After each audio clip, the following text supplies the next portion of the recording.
नमस्कार मित्रांनो, आज मी तुमच्यासाठी पुणे शहरातील एक असे अपरिचित मंदिर आणले आहे।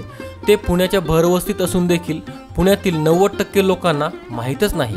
तर मित्रांनो, हे मंदिर आहे त्रिशुंड गणपती मंदिर। पुण्याच्या सोमवार पेठेत असलेले त्रिशुंड गणपती मंदिर हे पुण्यातील मंदिरांमध्ये शिल्पकलेचा सर्वोत्तम नमुना असलेले एक मंदिर आहे।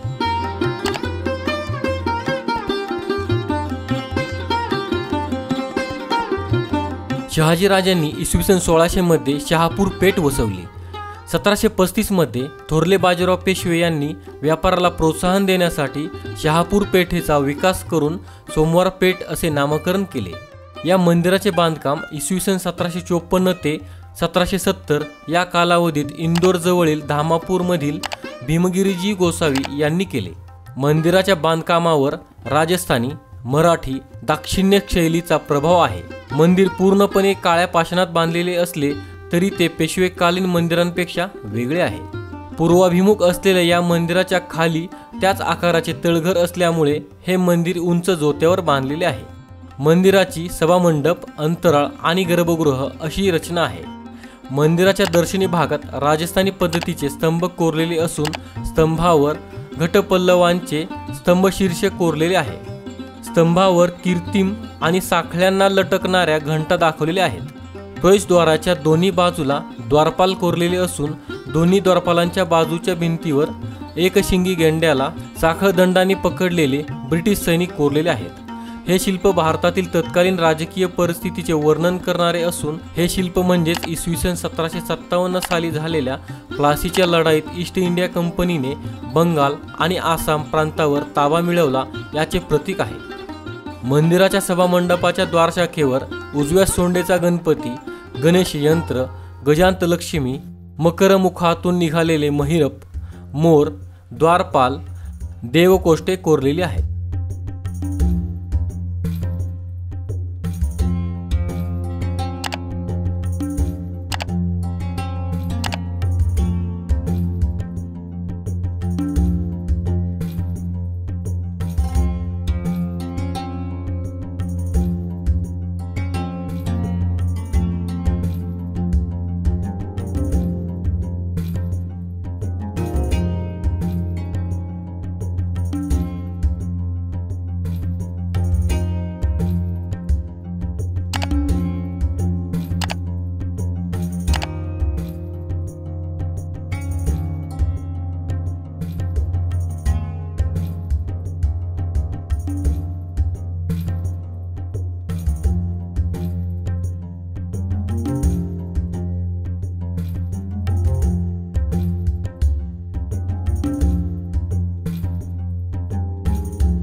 सभामंडपातून अंतराळात प्रवेश करताना अंतराळाच्या द्वारशाखेवर गणपती, गणेश यंत्र, गजांत लक्ष्मी सारखे शिल्पे कोरलेली दिसतात।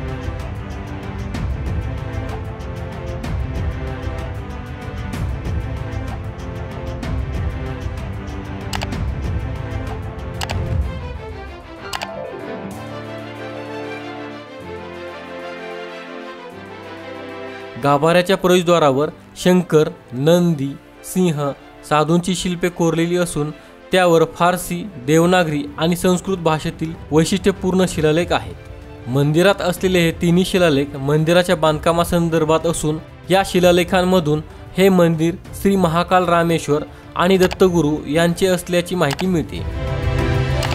मंदिरातील गणेश मूर्ती वैशिष्ट्यपूर्ण असून 3 सोंडा आणि 6 हात असलेल्या या गणेशाच्या डाव्या मांडीवर देवी बसलेली आहे। गणपती चौरंगावर बसलेला असून हा चौरंग मोरावर आहे। यावरून हा गणेश त्रिशुंड मयूर गणेश म्हणून देखील ओळखला जातो।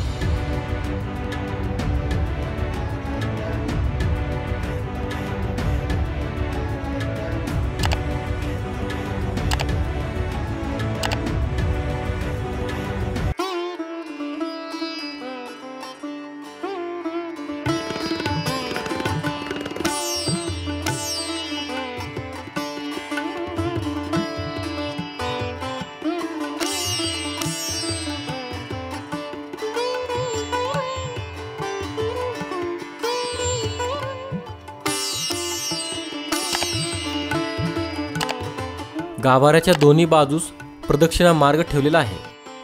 मंदिराच्या गाभाऱ्याखाली त्याच आकाराचे तळघर असून त्यात दलपतगिरी गोसावी महाराजांची समाधी आहे। इतर दिवशी बंद असलेल्या या तळघराचे दरवाजे फक्त गुरुपौर्णिमेच्या दिवशी उघडले जातात।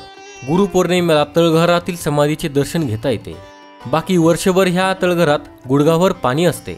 याशिवाय मंदिरात नटराज, लिंगोभद्र शिव, शेषयानी विष्णू, हंस रूपातील ब्रह्मा, वराह रूपातील विष्णू यासारख्या मूर्त्या कोरलेल्या दिसतात। एकेकाळी महाकाल रामेश्वर आणि दत्तांचे म्हणून प्रसिद्ध असलेले मंदिर आज त्रिशुंड गणपती नावाने ओळखले जाते। भरवस्तीत असून देखील हे मंदिर पुणेकरांसाठी आजही अपरिचित आहे। या मंदिराचा समावेश पुणे महानगरपालिकेच्या प्रथम श्रेणी वारसा स्थळांच्या यादीत केला आहे।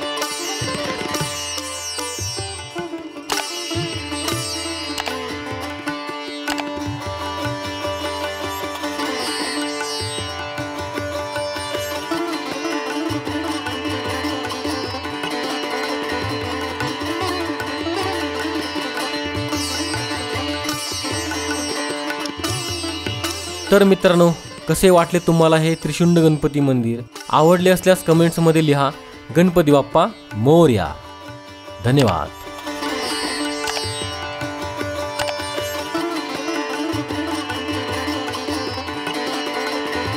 मित्रांनो, आपला मराठी नॉलेज वर्ल्ड हा चॅनल इंस्टाग्राम, टेलिग्राम आणि फेसबुक यावर देखील आहे।